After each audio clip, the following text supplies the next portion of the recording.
Springer. Kelly, how are you? And this is going to be a great guest because I really think his story is amazing and how he's helping people is amazing. And that's where, Kelly's Choice and Kelly Springer are looking to transform people's lives in so many ways through your company. I love this. So I'm really excited for this guest. We are bringing in today David Shemesky, a compassionate voice known for uplifting hearts and minds with his signature, and I love this, New York warmth. As a New Yorker, thank you. As a transformational mentor and speaker, David expertly guides leaders, authors, and podcasters to authentically express their stories and amplify their voices. So whether you are crafting an impactful signature speech, creating books, or launching podcasts, David helps individuals step confidently into their power, rising above challenges to soar higher than ever before. This is exactly what we're trying to do right now. Our last podcast was about this. I think this is a perfect moment, David, and I welcome you to our show because I'm ready to start doing keynote speeches. So this is literally There you go. perfect moment in time. And I think that we do need some power. We need some confidence to be able to get up there and share our story. So welcome to the show. Thank you, Neil, for putting this together. And David, tell me a little bit about yourself. Well, first thing I'll do is I'll let you, off camera, we'll talk about you coming downstate Right. to Westchester. So we have this great speaking location called the White Room that I'm now managing. And, life is a wild trip, as the Grateful Dead said, it's a long winding road is actually Paul McCartney.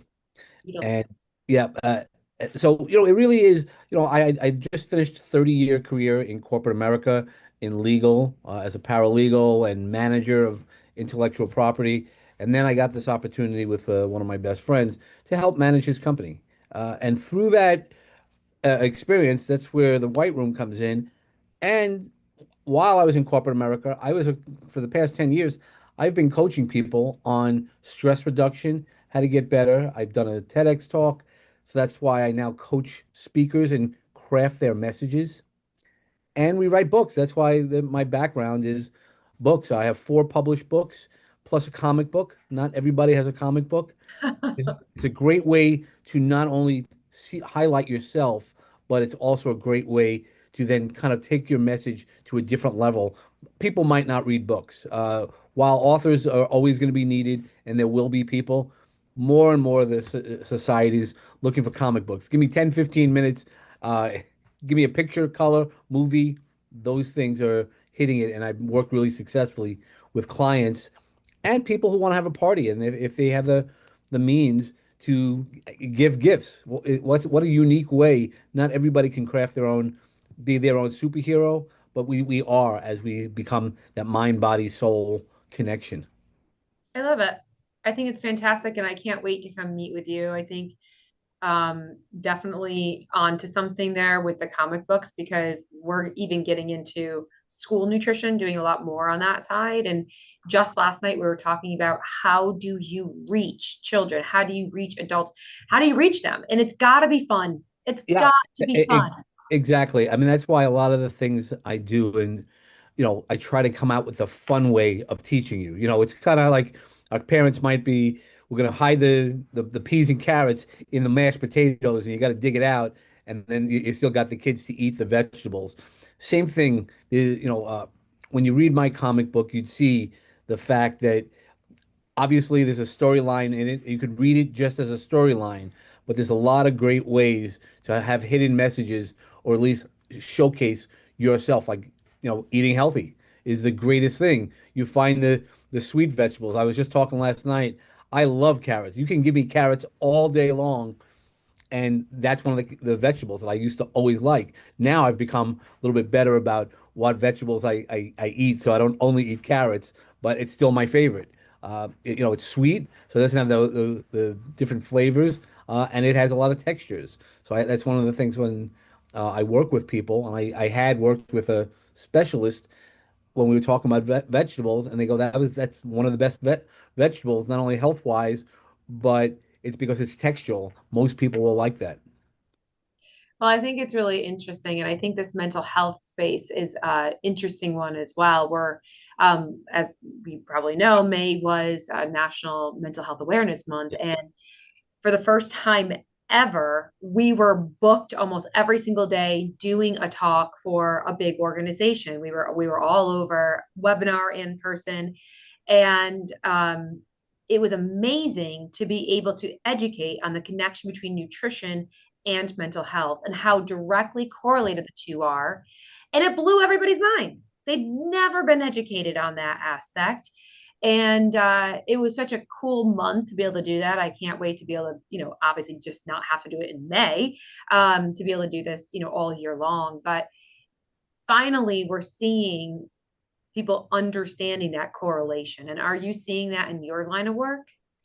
I am, when because they used to you couldn't talk about mental wellness. When I first started this, it was a taboo, and really at the end of the day, we still need it. We have to just admit it, and by having the society talk about it more, our sports heroes, right? So that had the fact that there's a lot of talk in sports about mental wellness. I need a break. There's too much pressure, right?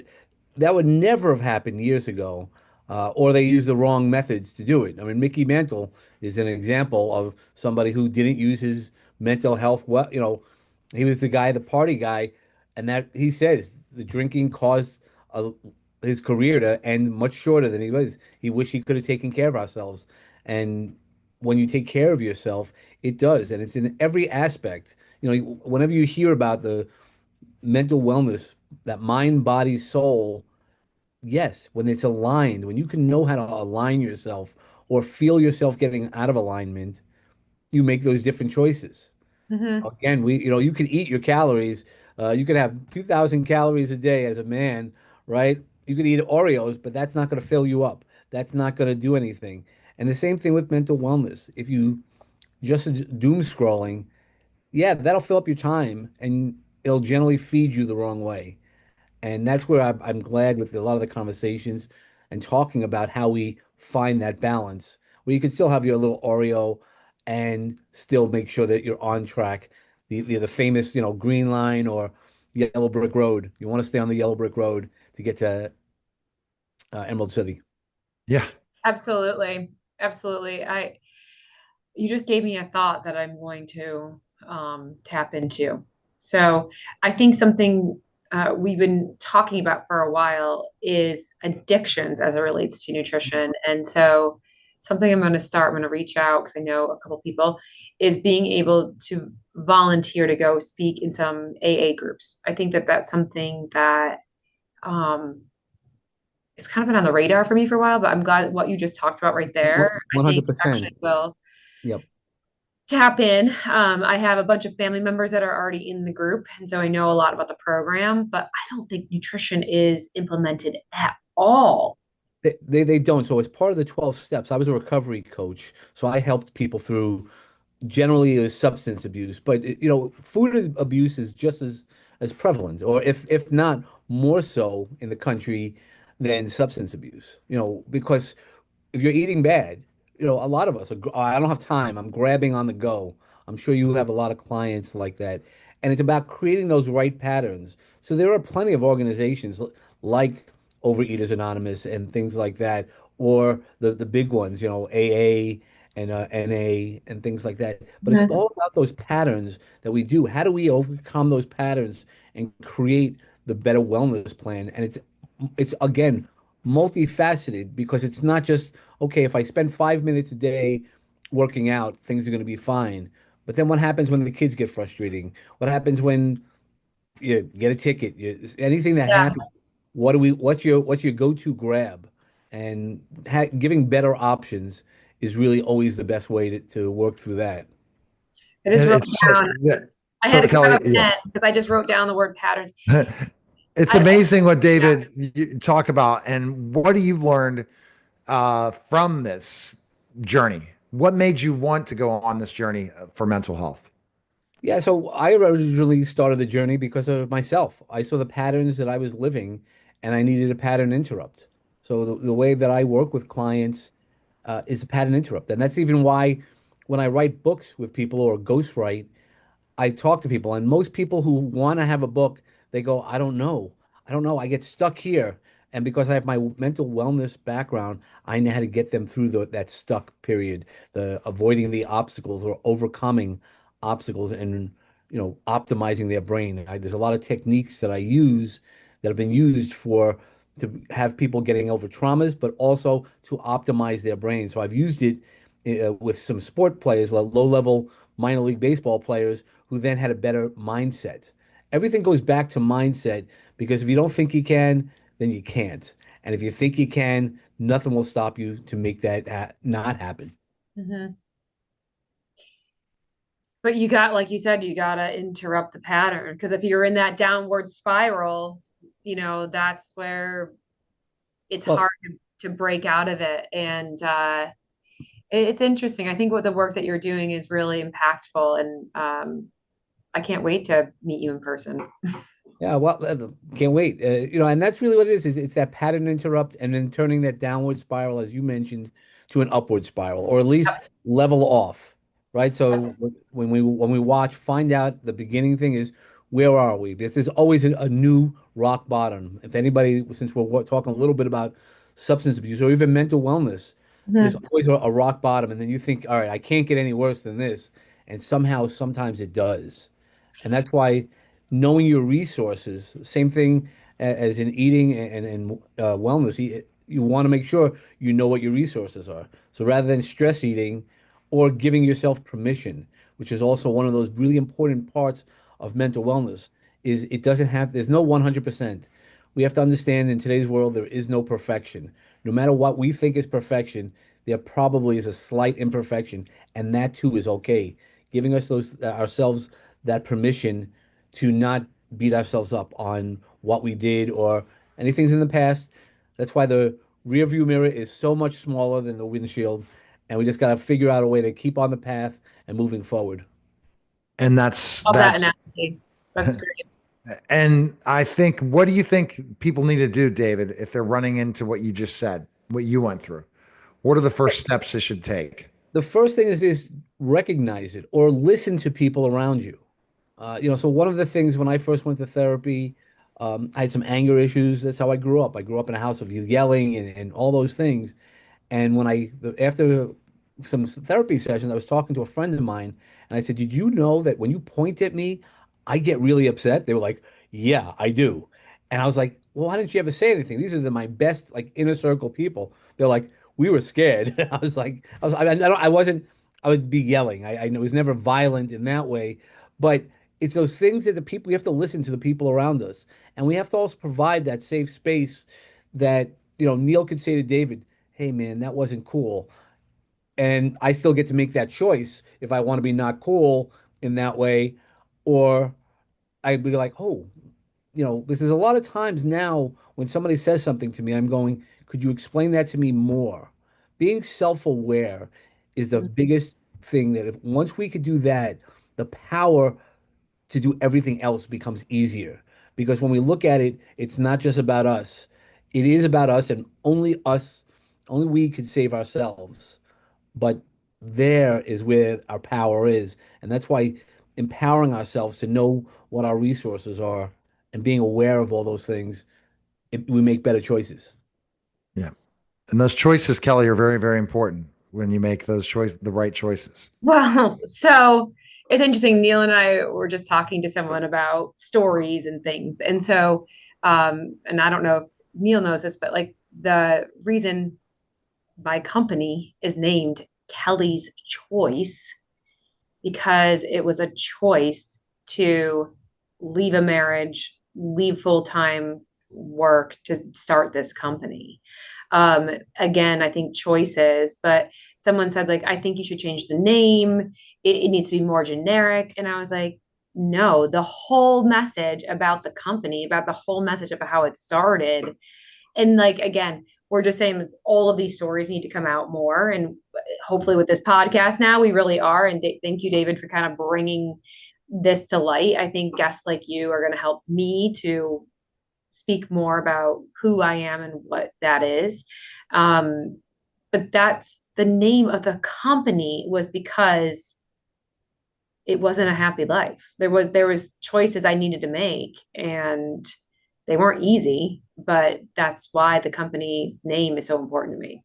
Yeah, I do branding as well as part of the process is to make sure our stories are aligned with who we are. So if I now tell you stories about people beating people up, that wouldn't be authentic. I mean, that's where I had a challenge with my podcast, Peace, Love, and Bring a Bat. And they go, oh, it's violence. I'm like, no, the bat is about balance. The bat is about hitting your sweet spot. So I think that's a perfect choice. And, most of the times when you hear everybody tell you something, that is going to be wrong. So again, with choice, because they're going to go with society, right? We're going to give you something safe. Kelly, I don't want you to get hurt. You've gone through Right. enough. They care about you. I'm not suggesting that they had ill will, but it's like, no, you have to go out there and do some of the things that's going to shake up the ideas. So Hmm. 100%. because that's what's going to take you difference, and it is about choices. When you sit with somebody, no matter what their addiction is, they make a choice, and if they don't recognize that choice, did you make that right choice in your eating? Did you make that right choice having the conversation with Neil or David? All right, are you aware of this? Then it becomes a choice. I wasn't aware of it. You don't know what you don't know. I get it. Right. Then it becomes our responsibility to learn that and to make the choice and make better choices going forward. Not, I didn't know, and that can't be the only excuse. You didn't know once. After that, it becomes a choice. I love the Kelly's choice. Uh, Thanks. Thanks. But we're creating, it's interesting. This is such, again, you are like literally the most perfect time to guest right now because we're creating some new sales decks. And I think that messaging needs to come out. And I think that, we're talking about brands and how we're, and potentially, I would love to work with you on a book about what this brand is and how we came to be. And again, the moment where rock bottom hits and choices need to be made and where we were. So it's interesting. It is a journey for sure. You started the whole podcast with saying the long and winding road, which is one of my favorite songs, by the way. It's one of my favorite. See, am I a connector or what, Kelly? Yeah. You identified that completely. yeah, Am I gonna have a social alignment. 24/7 podcast just connecting people? And we Yeah. have live office hours like Gary Vee has it for 4 hours, just have a camera on and say, okay, we're just gonna be connecting people and doing a show and Yeah. creating content. It's such a powerful thing. But what David brings that I'm impressed by is the fact that he basically really is able to break things down Mhm. for that person in their brand and seeing specifically, well, this really fits this story. And he's a creative. And a lot of times you can't find coaches who are creatives. Look at what he's doing with with again the comic book. He has these ideas. You need somebody that's going to think out of the box and come up with ideas that are not just available for everybody. He's coming up with different things. And he could feel the thing is we need coaches. When we hire a coach, we need a coach that's not just going to help us, but also be there for mental health. Because as entrepreneurs, Kelly, you and I, we know we've made decisions for our business that were very hard decisions. You talked about yours. I have almost the same similar type of decision. So isn't it kind of funny how we connected? But that's the thing. We're not just these people that you see us and smile. No, we go through a lot of crap. A Yeah, lot. we're human. Yeah. Yeah. Go ahead, Kelly. I'm sorry. No, I just am in full agreement. And I think having someone like, David, I think the work that you're doing is really powerful. And Um, I think we all have a story. I know we all have a story. And we all, no one, my husband's dad, he's now deceased, but he was a psychiatrist. And he said, no one escapes life. Everybody gets something. Yeah. Everyone gets something. So you may look at someone and say, wow, their life looks perfect, but no one escapes life. And some people have it a little bit easier, a little bit harder, depending on what that thing is, but we all have a story. And I think if we can tell it, it really amplifies our brand, amplifies who we are, and then helps us mental health wise too. Yeah, Yeah. no, I once explained that as a, orthotics with a shoe. Everybody goes, the shoe looks fine outside, but your orthotic is going to be different than mine, and Neil's is going to be different than either one of ours. And the same thing goes with life. While you might have the nice, pretty house, trophy husband, wife, whatever, and you don't know what really is going on. Because I've worked with some of the wealthiest people in the world who, when you sit down and talk to them and being authentic, that's really where going back to the Kelly's choice, being authentic to who you are and to tell your story, you might not want to sit in that story. Unfortunately, we've all gone through. No matter how well we've bubble wrapped our kids, they're going to have something, or they're going to think that they have something, which doesn't mean it's not true. It just means that's how they interpreted it. And once we can learn those things, as much as we've done, they still have to go out and learn that 10,000 hours to be an expert. You still have to have that experience. You can't be, the king of the world when you walk in at a college. You still have to go to college if that's some of the ways. And if not, when you become a craftsman, you're not the top craftsman just by walking in because you know how to do something. You have to do it. And it's that consistency.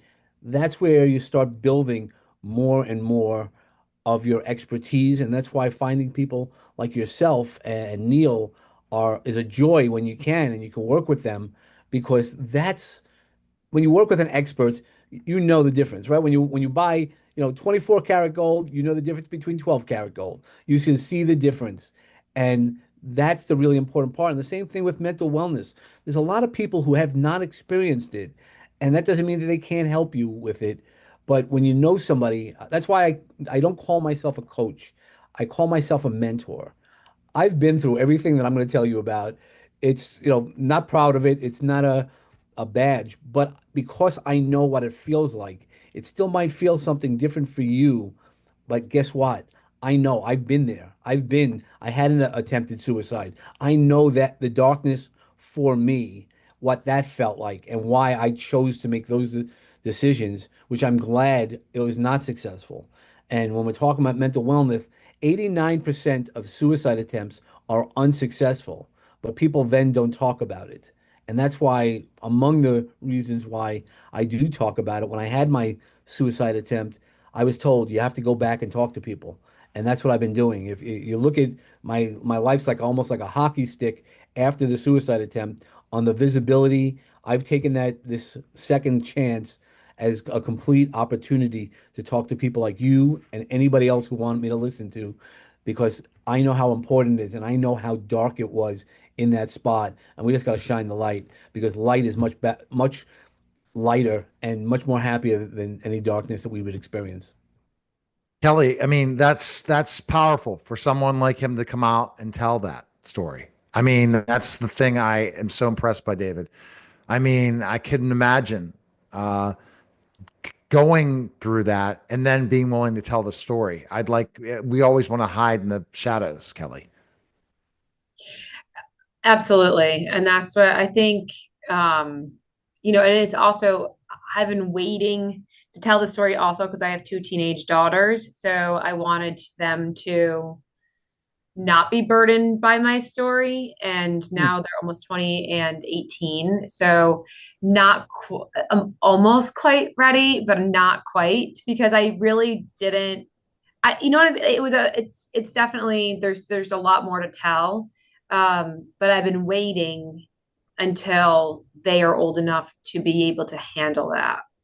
Yeah, I have Mm. girls the same age, and I would challenge you. So just again, it's a choice. You Yeah. don't have to tell your story, but you can tell a story about somebody. I don't know, Kathy, let's say, Kathy's choice. Just Yeah. and it could be your story, of course. Because I just recently I'm finishing up a book with as a ghostwriter for this woman who is a Holocaust survivor. Her family left Belgium right before it got even worse than what they escaped. I mean, she says she remembers it as a 4-year-old child. That was the last train out of Belgium, out of Antwerp. But Wow. and she goes, my family doesn't want to hear the story anymore. And I said, would you give me that same opportunity that I'm asking you? I forget about your name. Her name's Carol Nack, and she's an amazing woman. At 88, She during the pandemic, she said, I'm gonna take care of a dog, but that means I have 20 more years. I can't leave my dog, my Schnooksie alone. And I go, you're the one person that I've known her for a lot of years to do that. But when we changed the story to a different person's name, and it was still her story, she still was able to get through that emotional Hmm. baggage that she wanted to unpack for herself, but also find a value into somebody else. So that there's an opportunity for you. Your girls could see it, and my girls, I have four published books in the comic book. Like I said, my girls are similar age, 22 and 20, and they have not read, I don't think, a page of any of those books. So Yeah. but they know that I have it, and they also know that there's a story out there, and at some point, they might kind of pick a page, and that's the hope is that at some point, why we need to get our stories out. We don't know. Unfortunately, we know that there's a dash and there will be an end date. We don't know what that end date is, Mhm. and we want to make sure our story is out there to impact people in the best way possible. All right. Best place, David, people can connect with you. Where can they go? David Chemetsky. Look anywhere on the internet for David Chemetsky. I'm the only one. Love that. Yes, and that's it. That's the simple thing. I love it. I can't say I'm the only Neil Haley, but I'm the only Neil Haley that shows up on Google. But there you go. There's a lot of Kelly Springers, weirdly, but I'm the only Kelly Springer RD as I know it. Yeah, Mm. but I think you probably on Google. I have not done that Google debility for you evaluation, but that's an interesting one. That's just because you're everywhere. And that's where we got to go to kellyschoice.com and also pick up your book, Kelly. What's your book? Yeah, so the new weight loss era on Amazon, you can pick it up today. Go right on there, super easy, and it's going to give you all the tricks and tips to keep that weight off and do it successfully. All right. That was a special simulcast of the Neil Haley Show and talk